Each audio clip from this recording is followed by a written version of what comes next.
এবার আসওয়াদ চিন্তা করলো তাহলে এবার বাহিরে যাই, বকরিগুলা নিয়ে। বকরি চড়ায় রাখাল মানুষ, বকরি নিয়ে আস্তে আস্তে চলে গেল নবীর কামরার কাছাকাছি। মাঝখানে আল্লাহর হাবিবের সৈন্যরা আটকায় দিছে, এই তুমি কই যাও? শুনছি নতুন একজন নবী আসছে, তার চেহারাটা একটা বারের জন্য আমি দেখতে চাই। আল্লাহর নবীর সাহাবীরা রাস্তা ছাইরা দিছে, ওই ভিতরে আছে, গিয়া তার সাথে দেখা করে আসো। আল্লাহু আকবার। আপনাদের ভিতরে কি বিরক্তি ভাব আসতেছে? ওটা বসা একজনও করবেন না, মুতায় ধন্য বয়া থাকবে চুপচাপ। আসওয়াদ এবার চিন্তা করলো কি করা যায়, তো ভিতরে যাই। তো ছাগল টাগল সব লইয়া ভিতরে গেছে। এগুলো কি বানোয়াট কাহিনী না, এগুলো হাদিসের কথা। এবার আসওয়াদ যখন আল্লাহর হাবিবের কাছাকাছি গেল, আল্লাহর হাবিব দুই হাত বিছায়া দিছে, আসো। তুমি কে? বলে আমি রাখাল। আপনার বুকের সাথে বুকটা মিলানো যাবে না, কারণ আমি রাখাল, আমার কোনো মূল্য নাই, আমি গোলাম, আমার শরীর থেকে ছাগলের পায়খানার গন্ধ আসে। আপনার চেহারাটা অনেক সুন্দর, এত সুন্দর চেহারা দেখে তো আমি পাগল হয়ে গেছি। আপনি কি নবী? বলে হ্যাঁ আমি নবী। আমার বাবার নাম হলো আব্দুল্লাহ, মায়ের নাম আমেনা, আমার জন্মভূমি মক্কায়, আমার দাদার নাম হলো আব্দুল মুত্তালিব, আমার চাচার নাম হলো আবু তালেব। আল্লাহ পাক আমাকে রাসূলুল্লাহ করে দুনিয়ায় পাঠাইছে, যারা আমার ধর্ম কবুল করবে তাদের জন্য জান্নাতের গেট খুলে দেওয়া হবে। আরো আস্তে পিছনের কি জোরে কল সুবহানাল্লাহ। এইবার রাখাল চিন্তা করতে আছে, ওহ বহুত তো রাখালগিরি করছি, এখন কিছু গল্প করি তার সাথে। আপনি যে নবী বুঝলাম, তা আপনার লাগে এরা এত ঠেলাঠেলি করে কেন? তারা তো তাকে বাপ দাদার ধর্ম নিয়ে ব্যস্ত, আমি তো সঠিক ধর্ম নিয়ে আসছি, হক কথা বলতেছি, কোরআন নিয়ে আসছি। এগুলো তারা পছন্দ করে না, কারণ তারা তাদের বাপ দাদার ধর্মের পিছনে পড়ে আছে। এবার আসওয়াদ বলতে আছে, যদি আমি আপনার হাতে হাতটা রাইখা কালেমা পড়ে মুসলমান হই তো আমার কি লাভ? আল্লাহর হাবিব বলতে আছে, প্রথম লাভ হলো আল ইসলামু ইয়ানহাদিমু মা কানা ক্বাবলা। ও আসওয়াদ শুনে নাও, অতীতে যত অপরাধ করেছো সব গুনাহ আল্লাহ মাফ করে দিবে, সব কাইটা ফেলাইবে, কোনো পাপ নাই, নিষ্পাপ। দুই নম্বরে আল্লাহ পাক তার স্পেশাল জান্নাতের গেট তোমার জন্য খুলে দিবে। এটি তো বুঝলাম, নগদ কি? নগদ হইল আমি মুহাম্মদুর রাসূলুল্লাহ তোমাকে বুকের সাথে জড়ায়া ধরবো। আসওয়াদ বলতে আছে, আপনি কি আমার কপালে একটা চুমা দিবেন? বলে হ্যাঁ আমি তোমার কপালেও চুমা দিব। আল্লাহু আকবার।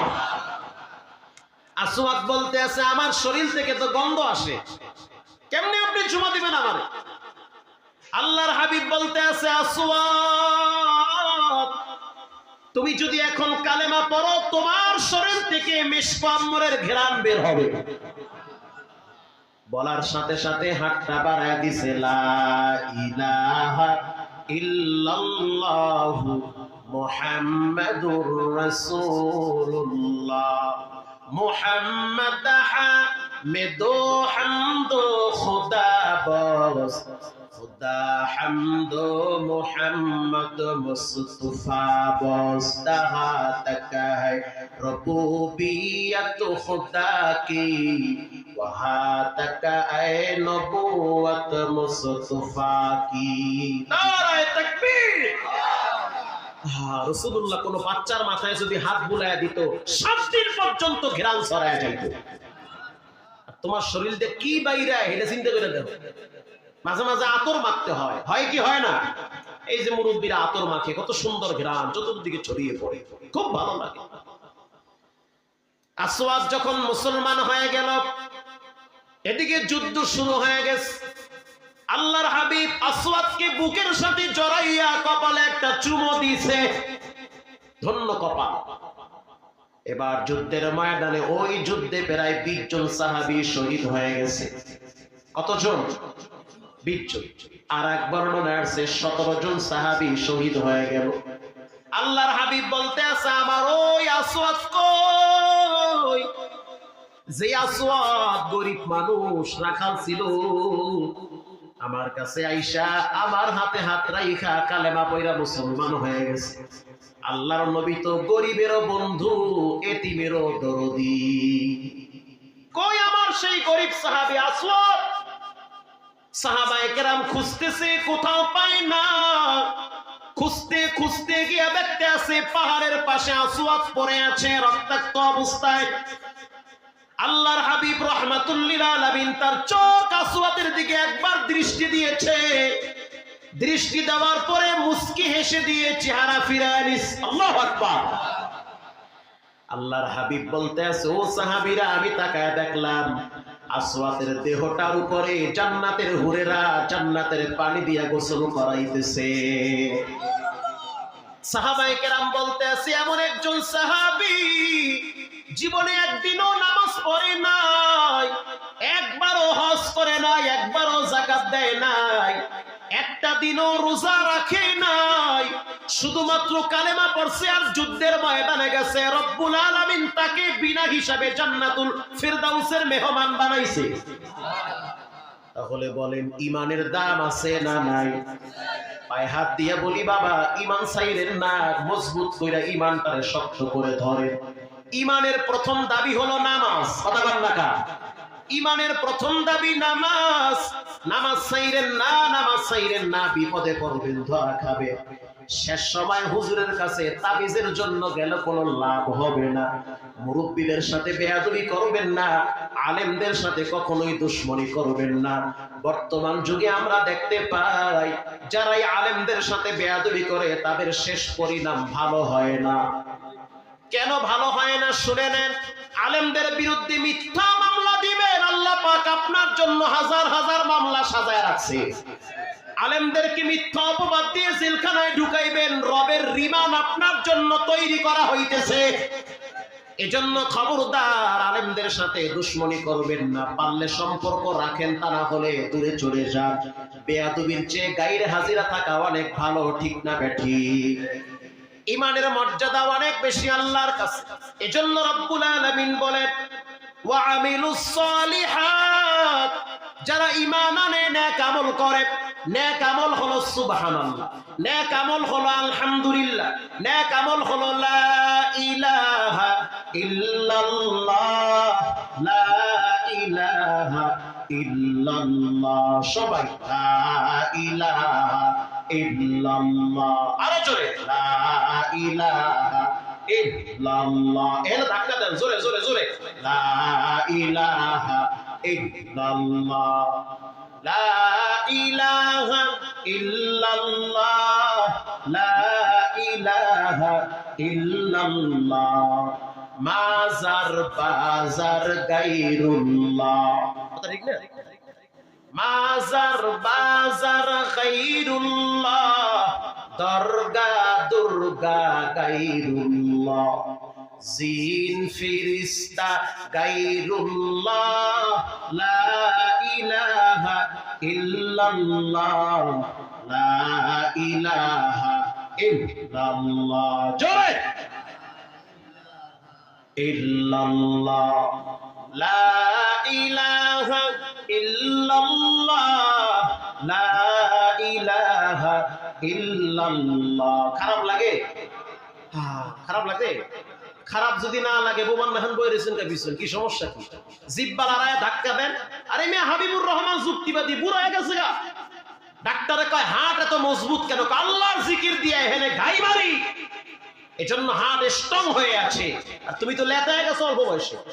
স্ট্রং ভাবে কণ্ঠ ছেড়ে দিয়ে জিব্বা লড়ায়া আমলের নিয়াইতে আল্লাহর জিকির করেন। লা ইলাহা ইল্লাল্লাহ। এই যুবক জোরে ইল্লাল্লাহ, লা ইলাহা ইল্লাল্লাহ, লা ইলাহা ইল্লাল্লাহ, লা ইলাহা ইল্লাল্লাহ। আলা ইয়া সাকিনাল কসরিল মুআল্লা, সাতুদফালু আন কারিবিন ফিত তুরাবি, লাহু মালাকুই ইউনাদি কুল্লা ইয়াউমিন الموت وابن للخراب قليل عمرنا في دار الدنيا ومرجعنا إلى بيت التراب لا إله إلا الله مزايد লাগে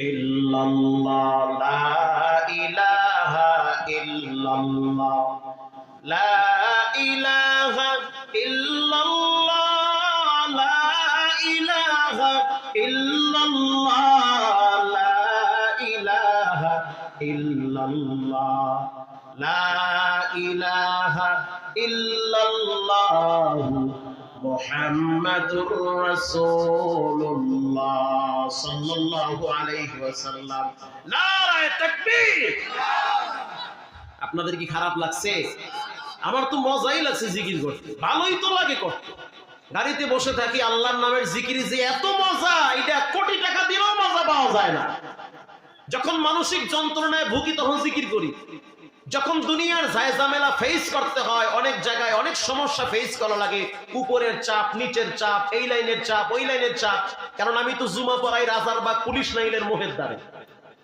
আমার মুসল্লি জুমার দিন হয় প্রায় 6,500 থেকে 7,000 এই জঙ্গল দিয়ে উঠতেও মৌলবী আমি না ওখানের কথা আর এখানের কথা এক না এই পাশে এনএসআই এর অফিস আর এক পাশে সিআইডির অফিস সব ক্যামেরা আমার দিকে আল্লাহর জিকিরের মতো এত মজা পৃথিবীতে কোথায় পাওয়া যায় না আল্লাহু আকবার এজন্য আল্লাহর জিকির বেশি বেশি করবেন ইনশাআল্লাহ বলেন ইনশাআল্লাহ আস্তে বললেন যে কি দুশমনি আছে জিকিরের লাগে জোরে কোন ইনশাআল্লাহ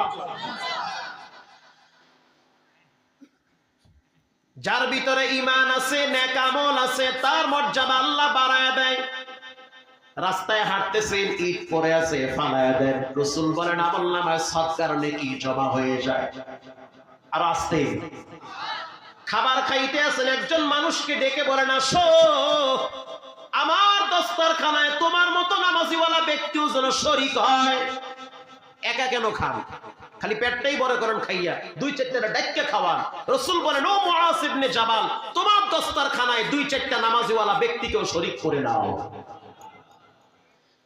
ইল্লাল্লাযীনা আমানু ওয়া আমিলুস সালিহাত যার ভিতরে ঈমান আছে নেক আমল আছে তার মর্যাদা আল্লাহর কাছে বেশি আমি আপনাদেরকে হাদিস থেকে ছোট্ট একটা ঘটনা শোনাই কষ্ট হবে আল্লাহর হাবিবের দরবারে এক যুবক মদিনা থেকে প্রায় 7 কিলোমিটার দূর থেকে আসছে আসার পরে বলতে আছে শুনলাম মদিনায় নাকি নতুন একজন নবী আসছে তার নাম হলো আব্দুল উজ্জা কালো মানুষ নয় সুন্দর মানুষ সুঠাম দেহের অধিকারী দেখতে অনেক সুন্দর আপেলের মতো চেহারা আল্লাহু আকবার মদিনায় এসে বলতে আছে কে মদিনার নবী হযরত মুআজ ইবনে জাবাল বলতে আছে মসজিদের বারান্দায় হয়তো মনে হয় বসে আছে মসজিদের বারান্দায় গিয়া দেখলো নবী নাই আরেকজনকে প্রশ্ন করলো নবী কোথায় বলে দেখো খেজুর গাছের নিচে বসে আছে আব্দুল উজ্জা এবার খেজুর গাছের কিনারায় চলে গেল গিয়া দেখতে আছে মনে হয় পূর্ণিমার চাঁদ বসে আছে পূর্ণিমার চাঁদ বসে আছে গিয়া বলতে আছে আপনি কি মুহাম্মদ সাল্লাল্লাহু আপনি কি মুহাম্মাদুর রাসূলুল্লাহ বলে হ্যাঁ আমি মুহাম্মাদুর রাসূলুল্লাহ শুনলাম আপনি নাকি নতুন ধর্ম নিয়ে আসছেন বলে হ্যাঁ আপনি আমাকে কিছু বয়ান করেন কিছু ওসিয়ত করেন আমি যুবক মানুষ অনেক দূর থেকে আসছি অনেক ভাবে জীবন কাটাইতেছি আমাকে কিছু উপদেশ দেন যার দ্বারা আমার লাভ হবে আল্লাহর হাবিব বলতে আছে যুবক যখন মানুষের সাথে কথা বলবে তখন সুন্দর ভাষায় কথা বলবে সুবহানাল্লাহ নাই কখনোই তুমি মানুষের বরদোয়া নিবা না মানুষকে কষ্ট দিবা না মানুষের চোখের পানি অভিশাপ একটা মানুষের ধ্বংস হওয়ার জন্য কারণ হয় এই কথা শোনার পরে বলতে আছে এত সুন্দর কথা আমার আব্বায়ে জীবনে বলে নাই আল্লাহু আকবার তাহলে আপনি একটা কাজ করেন আপনার উপরে শুনছি নাকি ওহী নাজিল হয় আপনার উপরে শুনছি কোরআনের আয়াত নাজিল হয় আবার একটু শোনান আল্লাহর হাবিব এবার তেলাওয়াত করে শুনাইতেছে ওয়াশ-শামসি ওয়া দুহাহা ওয়াল কমারি ইযা তালাহা। এই আয়াতগুলো যখন তেলাওয়াত করলো যুবক মানুষ আব্দুল উজ্জা চিন্তা করলো কি ব্যাপার, ছন্দ আকারে মিলায় মিলায় এত সুন্দর পড়া তো আমি কোনোদিন শুনি না, আরো একটু শোনান।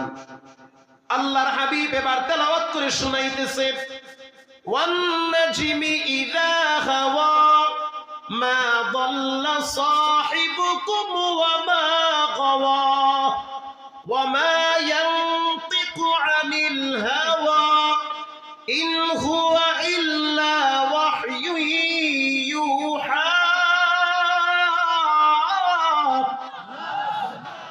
এত সুন্দর পড়া, ভালোই লাগতেছে, শুধু হা আর হা, ওয়া আর ওয়া, এরকম ছন্দ আকারে মিলায় মিলায় কেমনে মিলাইছেন আপনি?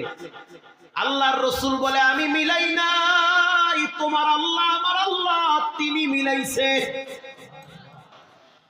এবার বলতে আছে তাহলে আর দেরি নাই, আমার এখনই হাতটা বাড়ায় দিলাম, কালেমা পড়ে মুসলমান বানায় দেন।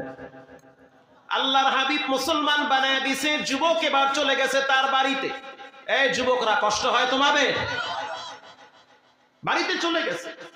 বাড়িতে যাওয়ার পরে নিজের ঘরের দরওয়াজা লাগাইয়া একা একা তিনি 2-3টা আয়াত পড়ে গোপনে গোপনে, ওয়ান নাজমি ইযা হাওয়া মা দাল্লা সাহিবুকুম ওয়া মা গাওয়া ওয়া মা ইয়ানতিকু আনিল হাওয়া ইন হুয়া ইল্লা ওয়াহয়ু ইউহা আল্লামাহু শাদীদুল কুওয়া। এই আয়াতগুলো যখন তেলাওয়াত করে মায়ের ঘুম ভেঙে গেল। মা দরওয়াজায় নক করতে আছে, আব্দুল উজ্জা কি পড়তে আসো, তোমার আওয়াজটা বড় সুন্দর লাগে, মারহাবা। আব্দুল উজ্জা বলতে আছে না, কই পড়ি আমি। মা বলতে আছে আমি তো তোর মা, তোরে আমি পেটে রাখছি, আমি তো বুঝি বাজান তুই হয়তো নতুন কোন ধর্মের দীক্ষিত হয়েছে। আব্দুল উজ্জা বলতে আছে মা গো মা, এই লাট উজ্জা মূর্তির পূজা করলে কোনোদিন নাজাত পাওয়া যাবে না। জান্নাত যদি পাইতে চাও, জাহান্নাম থেকে যদি মুক্তি পাইতে চাও, এই পূজা বন্ধ করে দেওয়া লাগবে, মূর্তি পূজা করা যাবে না রে মা। 33 কোটি দেবদেবীকে মানা যাবে না, একজনকে মানতে হবে, তিনি আমার রব, তোমার রব। চিৎকার মেরে বলেন তার নাম কি? মা বলতে আছে না না, বাপ দাদার ধর্ম আমি ছাড়তে পারি না, তোর বাবা জানলে কিন্তু তোর পিঠের চামড়া লাগবে না। এবার আব্দুল উজ্জা বলে ও মা, পিঠের চামড়া যদি উঠে যায় তারপরও বাধা নাই, জাহান্নামের আগুনে এই চামড়া জ্বালাইতে পারুন না। মা বলতে আছে সন্তান, জাহান্নাম আবার কি? সন্তান বলতে আছে জাহান্নামের আগুন বড় কঠিন, দুনিয়ার আগুন হাতে লাগলে হাত জ্বলে, পায়ে লাগলে পাও জ্বলে, জাহান্নামের আগুন শরীরের যে কোনো অঙ্গে লাগলে কলিজায় জ্বলে। অতএব জাহান্নামের আগুনে আমিও জ্বলতে পারবো না, তুমিও জ্বলো মা, এটা আমি চাই না রে মা। এই আওয়াজের মধ্যে হঠাৎ বাপের ঘুম ভেঙে গেছে। বাপ ডাক দিয়া বলতে আছে ও বিবি আমার, আমার এই যুবক সন্তান মনে হয় ধর্ম চেঞ্জ করেছে। বলে হ্যাঁ। বাবায় রাগ কইরা ঘর থেকে নামিয়ে দিয়েছে এক কাপড়ে। চাচা আইসা বিশাল বড় বড় খেজুর গাছের ছুরি নিয়ে 2-3টা বেঁধেছে। বাঁধার পরে মা বাবার সামনে ছুরি দিয়া পিঠের উপরে আঘাত, এক একটা আঘাতের সাথে শরীরের চামড়াগুলা উঠা যায়। আজকে কোন শয়তানে তোমারে মসজিদ থেকে দূরে সরায় দিল? সাহাবায়ে কেরাম আল্লাহকে মানার কারণে গোপনেও তারা মার খেয়েছে, রাসূলুল্লাহকে মানার কারণে সাহাবীরা মার খেতে খেতে জীবন পর্যন্ত দিয়ে দিয়েছে। এমনকি আল্লাহর নবী যখন সিজদায় গেছে তার মাথার উপরে উটের নাড়ি ভুঁড়ি চাপায়া দিছে, তোমারে তো আর দেয় না। মসজিদে আজান হয়, ইকামত হয়, ল্যাংটা নাচ গান দেখতে আসো, লজ্জা লাগে না? আল্লাহ যেদিন ধরবে পৃথিবীর কোন দাদা বাবু তোমাইরে বাঁচাতে পারবে না, ধরা খেয়ে যাবে। তওবা করে নাও, আল্লাহর কাছে ক্ষমা চাও। আব্দুল উজ্জাকে উলঙ্গ করে ফেলেছে, মা লজ্জায় পড়ে গেছে। এত বড় সন্তান লজ্জায় স্থান দেখা যায়। ঘর থেকে একটা চাদর বের করে দিয়েছে আব্দুল উজ্জা, এই নাও একটা চাদর, এটা দিয়ে শরীরটা ঢেকে ফেলাও, লজ্জা স্থানটা ঢেকে ফেলো। আব্দুল উজ্জা লজ্জা স্থান ঢাইকা এইরকম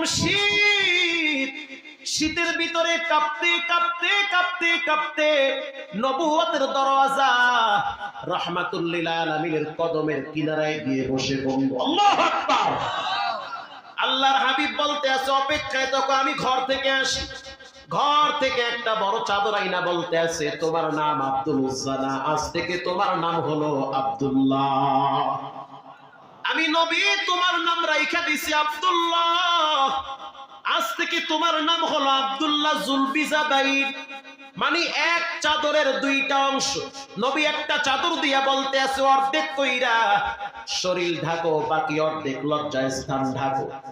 আব্দুল উজ্জা নামাজে যখন মসজিদে যায়, তখন মসজিদে ঢুকার সময় চিল্লায় চিল্লায় পড়তো আল্লাহু আকবার। হযরত ওমর বলতে আছে, এত জোরে আল্লাহু আকবার কেন বলো, আস্তে বললেও তো হয়। আল্লাহর নবী বলে, ওমর আব্দুল উজ্জা না, আজ থেকে আব্দুল্লাহ। আব্দুল্লাহর ভিতরে ঈমানের নূর এমন ভাবে ঢুকছে, যার কারণে সে আল্লাহর মহব্বতে চিল্লায় চিল্লায় আল্লাহর নাম নেয়। ঈমানের স্বাদ পায়া গেছে। আজকে তুমি ঈমানের স্বাদ পাও নাই। এখানে এমন নামাজিওয়ালা বান্দা আছে, যাকে বাইন্দা রাখলেও নামাজ ছাড়াইতে পারবে না। 1 কোটি টাকা যদি দেওয়া হয়, তারপরও তারা দাড়ি কামাইবে না। কথা বলেন না? আপনি কামাইবেন 1 কোটি টাকা, কামাইবেন কামাইবেন। এখানে এমনও মানুষ আছে, জীবন চলে গেল নামাজ ছাড়বে না। ঠিক তেমনি ভাবে বাংলাদেশে এমন ওলামায়ে কেরাম আছে, আল্লাহর কোরআনের হক কথা বলবে, রিমান্ডে যাবে, ফাঁসির কাস্টে ঝুলবে, তারপরেও তারা হক কথা বলা বন্ধ করবে না। আস্তে বলবেন না, জোরে বলেন, ঠিক না ঠিক? মুসলমান ভাইয়েরা আমার, আব্দুল উজ্জা যখন চিৎকার বেড়ে বলতো আল্লাহু আকবার, নাম হয়ে গেছে আব্দুল্লাহ, আব্দুল্লাহ জুলবিজাদাইন। আল্লাহর রাসূল বলতে আছে, তোমার মা নাই, বাবা নাই, তুমি অসহায় মানুষ, সবাই তোমারে তাড়ায় দিছে। আমি বুঝি মা না থাকার কি যন্ত্রণা। তোমার তো মা কেউ নাই, তোমার আব্বা থাকার পরেও তো নাই। টেনশন নাই, আমি নবী তো তোমার আছি, তোমার আল্লাহ তোমার সাথেই থাকে। আজ থেকে তুমি আসহাবে সুফার মেহমান। হযরত আলী, হযরত ওমর, হযরত আবু বকর যেখান থেকে খায় চলে, তুমি ওখানকার মেহমান।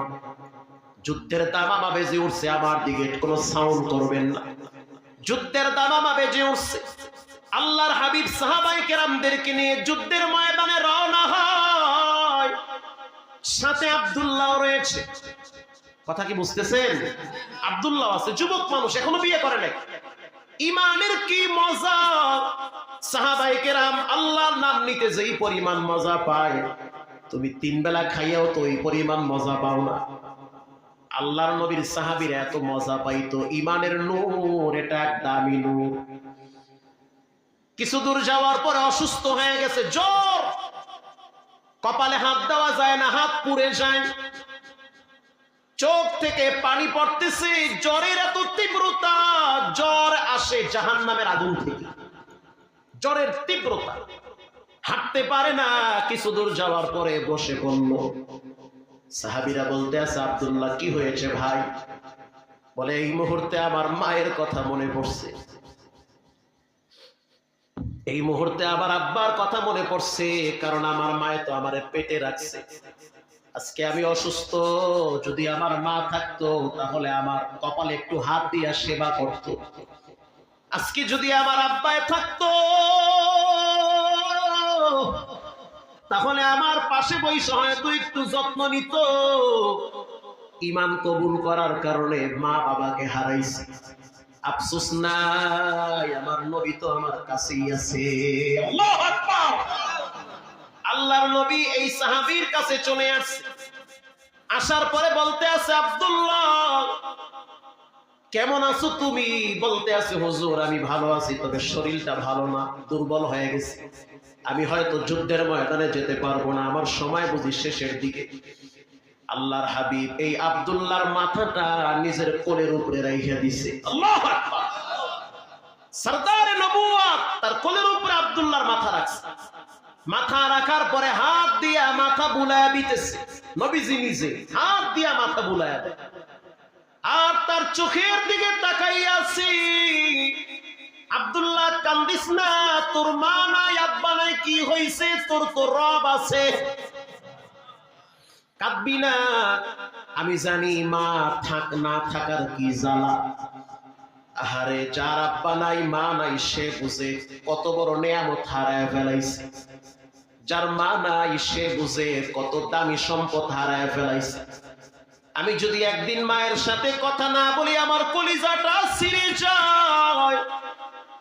আমি যদি একদিন আব্বার সাথে কথা না বলি মনে হয় যেন আমার মাথার উপরে কোনো ছায়া নাই। এত বড় হইলাম, আল্লাহ পাক এত ভালো রাখছে, এত ভালো পজিশনে আছি, এত ভালো অবস্থানে থাকার পরেও মনে হয় আমার মা বাবা নাই, তার মানে দুনিয়াতে আমার কেউ নাই। মায়ের দয়া বাবার দয়ার ভিতরে কোনো ফরমালিন থাকে না, কোনো বিষ থাকে না। এখানে এমনও মানুষ আছে নিজের হাত দিয়া নিজের মায়ের কবরে রাখছি, আছে না নাই? নিজের হাত দিয়া নিজের আব্বারে কবরে রাখছে, মাটি গুলা বাবার কবরে ফালায় দিছে। আব্দুল্লাহ বলতেছে, হুজুর আপনি একটু আমার জন্য দোয়া করেন, সাকরাতুল মউত, মৃত্যুর জ্বালা শুরু হয়ে গেছে। ও যুবক, মৃত্যুর যন্ত্রণা কঠিন। ওয়াজাত সাকরাতুল মাউত, আল্লাহ তাআলা কোরআনে বলেন মৃত্যুর যন্ত্রণা বড় কঠিন। এজন্য আলেমদের সাথে সম্পর্ক রাখো, দোয়া শিখিয়ে দিবে, কোরআনের আয়াত শিখিয়ে দিবে, যন্ত্রণা কমে যাবে। আল্লাহর হাবিবের কোলের উপরে মাথা রাখা অবস্থায় চেহারাটা বাইতুল্লাহর দিকে ফিরায়া দুনিয়ার শেষ নিঃশ্বাস ত্যাগ করেছে। আল্লাহর নবী বলতে আছে, আবু বকর, ওমর তাড়াতাড়ি কবর খনন কর। কবর খনন করা হইল, বিশ্ব নবী রাহমাতুল লিল আলামিন নিজে কবরে নামছে। আল্লাহু আকবার। রাসূলুল্লাহ নিজে কবরে নামার পর ওমরকে বলতে আছে, ওমর তোমার ভাইয়ের লাশটা আমার কোলে দাও। আল্লাহর হাবিব নিজে কবরের মাটিতে নাইমা ওমরকে বলতে আছে, তোমাদের ভাইয়ের লাশটাকে সম্মানের সহিত আমার কোলে দাও। এবার আল্লাহর হাবিবের কোলে যখন দেওয়া হয়, 40 জন নবীর শক্তি ছিল আমার আপনার নবীর শরীরে। এক একজন নবীর শরীরে 40 জন যুবকের শক্তি থাকে। আল্লাহু আকবার। আর 40 জন নবীদের শক্তি আমার হাবিবের, আমার প্রিয় নবীর বাহুর ভিতরে ছিল। আল্লাহু আকবার। এই যুবকের লাশটারে নবীজি নিজে মাটিতে রাখছে। মাটিতে নামানোর পর আস্তে করে সুন্দর করে চেহারাটা কিবলার দিকে ঘুরা দিছি। আল্লাহু আকবার। আপনি যদি মারা যান আপনার চেহারাটা পূবে ফেলবে না পশ্চিমে? পশ্চিমে কোথায়? কোথায় এখন পশ্চিমের দিকে? এখানে পশ্চিম কোথায়? এদিকে পশ্চিম। ও বাবা, মরার পরে কেন পশ্চিমে ফিরবা? মরার আগেই ফিরো পশ্চিমে। কথা বল না কা? মরার পরে কেন আপনার চেহারাটা পশ্চিমে নিবে? মরার আগেই পশ্চিমে ফিরে নেওয়া লাগবে না, এমনি পশ্চিমে ঘুরে যাবে। সুবহানাল্লাহ জোরে বলেন। যারা 5 ওয়াক্ত নামাজ পড়েন কলিজা দিয়ে আল্লাহর জন্য একটু ভালোবাসা দিয়ে, আল্লাহ আমার মতো গুনাহগারের প্রতিদিন 5 বেলা কিবলার দিকে ফিরাও, এর চেয়ে বড় নিয়ামত কি হতে পারে? লাশ কোলে নিয়ে নিচে নামায় দিয়া বলতে আছে, আল্লাহ আমি আব্দুল্লাহর উপরে রাজি খুশি আছি, তুমি আল্লাহ রাজি খুশি হয়ে যাও। আরো আসতে বলেন সুবহানাল্লাহ। হযরত ওমর চিল্লানো শুরু করছে, এরে আব্দুল্লাহ, তোর জায়গায় যদি আমি ওমর হইতাম তো আমার জীবন ধন্য হয়ে যেত। তোর জায়গায় যদি আমি হইতাম তো আমার নসিব ভালো হয়ে যেত। এটা একমাত্র ঈমানের পাওয়ার। ফালাহুম আজরুন গায়রু মামনুন। আল্লাহ তাআলা ঈমানের বরকতে কারো মর্যাদা বাড়ায়, আবার কারো মর্যাদা ঈমান না থাকার কারণে নিচে নামায় দেয়। এখানে এমন মায়ের সন্তান আছে নিজের হাতে আব্বারে কবরে রাখছে, ঘরে গিয়া দেখবে মায়ের বাবার বিছানা খালি পড়ে আছে। দোয়ার আগে আগে আমি 1-2 জন মানুষ চাই, কে পারবেন হুজুর আমি এই মাদ্রাসাটার জন্য আব্বার মহব্বতে মায়ের মহব্বতে 1000 টাকা দিয়া দিলাম। 5টা মায়ের হাত আমি এখানে দেখতে চাই, সন্তানের হাত। একজন প্রথম হাত তুলে নিয়ত করেন, হুজুর 2 হাত ভরে পয়সা কামাই, আল্লাহর নবীর ঘরের জন্য আমি আব্বার মহব্বতে বাবার চেহারাটা ভেসে উঠছে, মায়ের কথা মনে পড়ছে, 1000 টাকা ফালা দিলাম, ঠকবেন না। একটু হাত তুলে দেখাবেন কে আছেন? একজন, দুইজন, ইনশাআল্লাহ। এই এক ভাই 1000, এক ভাই 1000। আল্লাহ আপনি কবুল করেন, চিৎকার মেরে বলেন আমিন।